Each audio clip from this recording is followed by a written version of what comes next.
The title of this training series is The Controllables. Half of success in officiating consists of things we can control. But oftentimes we do not take care of these things. Success in officiating can be achieved if we consistently take care of the things we can control. In this particular training series, we're going to look at a variety of things that we can control. So half of success in officiating can be achieved if we are responsible with our availability. Our availability can easily be maintained on our assignment websites by setting up our out dates and blocks to the best of our knowledge prior to the season. Our availability is already known with regards to birthdays, anniversaries, work time, and scheduled vacations. Sometimes our availability may change suddenly due to work and life emergencies. That's a part of life. A prompt phone call and or prompt email to the assigner should occur immediately upon this knowledge. Many times our assigner will be understanding of emergencies if we give him or her a heads up immediately. Our availability should be maintained on our own electronic personal calendar, which can be viewed on our smartphone, tablets, and computers.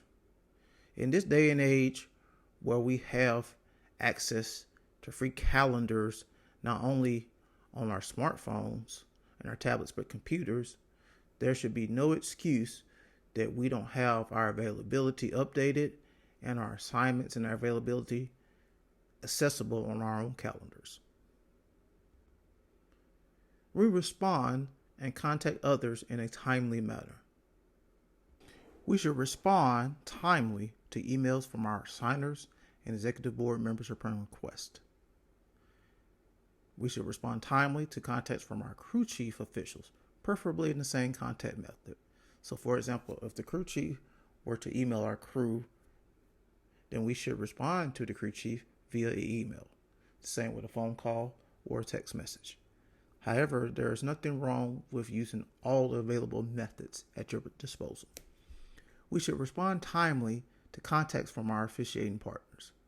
And we should respond timely to our officiating partners at least 24 to 72 hours prior to the contest. We should contact our officiating partners 24 to 72 hours prior to the start of the contest when we are the crew chief. And we should contact our executive membership ASAP after a contest when atypical situations occur. Ladies and gentlemen, as a side note, please learn how to respond to sender only versus responding to all with regards to emails.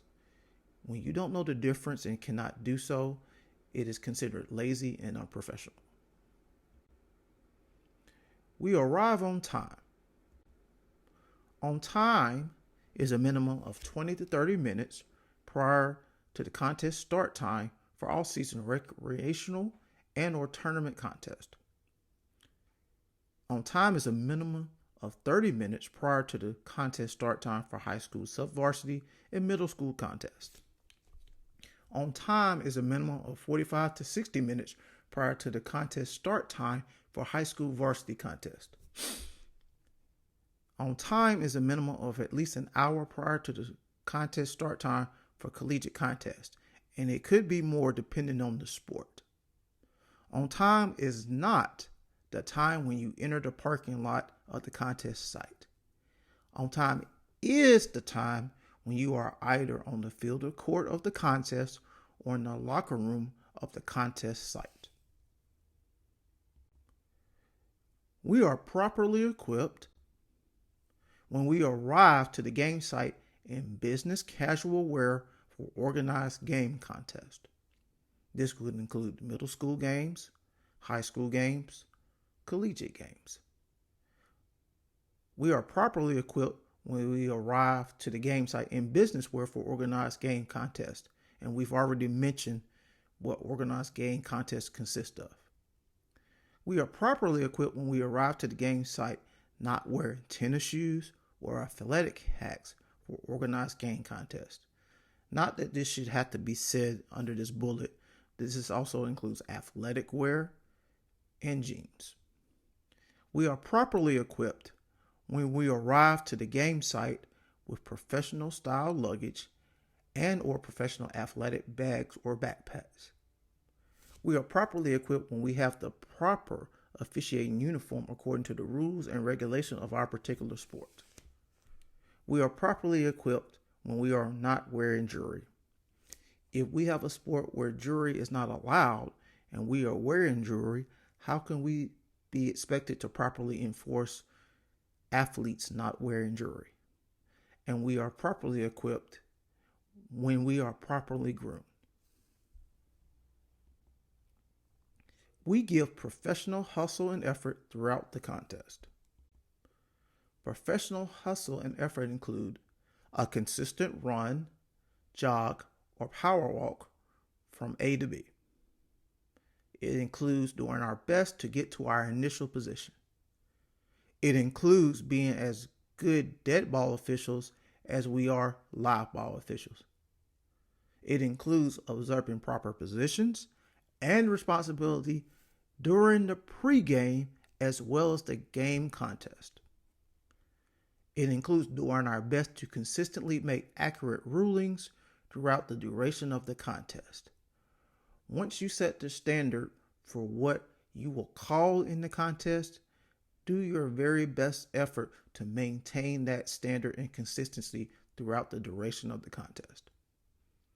It includes a demonstration of being a physical and verbal presence throughout the contest. And it includes being a willing communicator and a willing listener throughout the contest. We are professional in our interactions, and being professional in our interactions include being a willing communicator and being a willing listener throughout the contest. Maintaining calm and poise while addressing unsporting conduct and behavior. It also includes knowing when it is just best to listen without speaking. It includes knowing when it is just best to walk away as opposed to reacting. And it also includes acknowledging when we are wrong or someone else is right. We meet our off-season requirements and mandates. Off-season requirements may include camp attendance, clinic attendance, attendance at association meetings, officiating preseason contest, taking rules examinations, taking mechanic examinations. We initiate professional relationships. Recommended relationships, which are considered ones that we should initiate and have from a professional standpoint, include relationships with assigners, executive board members, officiating evaluators, officiating trainers, and officiating mentors. These recommended relationships that are professional in nature also include coaches, but during the contest only. Players, during the contest only. The athletic director or game management person on site, during the contest only. Law enforcement, security, and work team officials during the contest only. Work team officials would include people that work shot clocks, game clocks, scoreboard operator, statisticians, and so forth and so on. We have talked about controllables, but there are some bonus controllables. Let's see what some of these bonus controllables are. Camps and clinics. If we aspire to higher levels in our officiating careers, then camps and clinics provide the opportunity to network with the people who may have a hand in that. They also provide the opportunity for us to better ourselves. Most camps and clinics incur a cost. Most camps and clinics, depending on the purpose of the camp or purpose of the clinic, are probably worth the investment. There are evaluation camps where clinicians evaluate officials. There are promotion camps where clinicians, evaluation trainers look at officials to see if they are ready to move up to the next level in their officiating careers.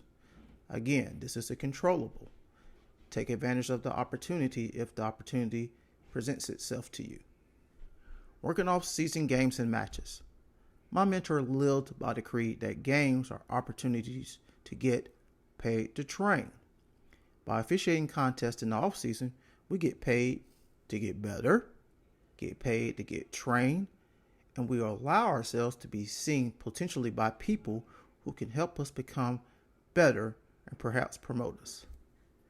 Ladies and gentlemen, if you are working tournament events, which are state or national level events, especially those that are sponsored by companies, especially athletic and apparel companies, there is a very good chance that people of influence in the officiating world will be there, be it assigners, be it executive board members, be it members of collegiate conferences, so forth and so on.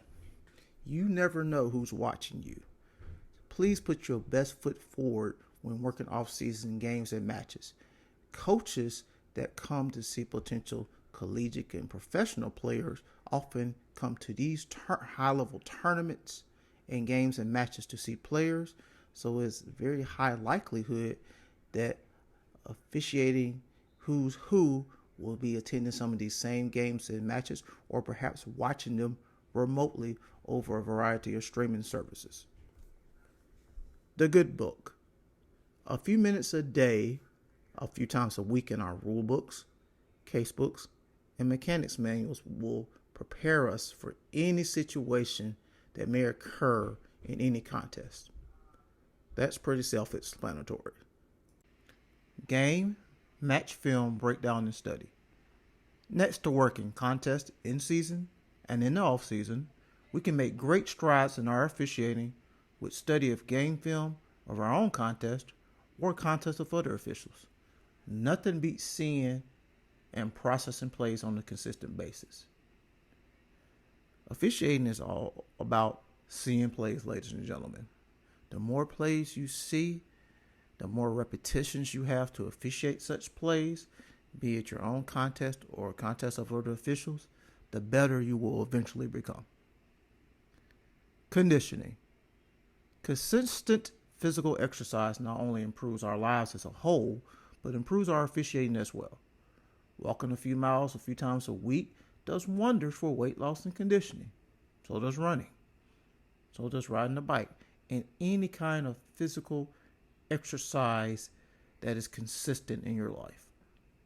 We also need to stress the importance of a good, healthy diet to maintain good conditioning. Addition by subtraction.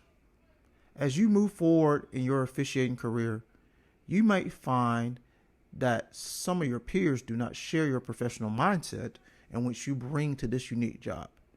Removing negative people and influences from your officiating circle will also improve not only your professional life, but personal life as well. We would like to thank and give credit to Slides and Unsplash for use of this particular PowerPoint presentation template. Thank you for viewing our training presentation, The Controllables. We hope it was beneficial in your education and your learning of officiating. We hope it benefits and enhances your officiating career. Thank you again, and have a great season or off season.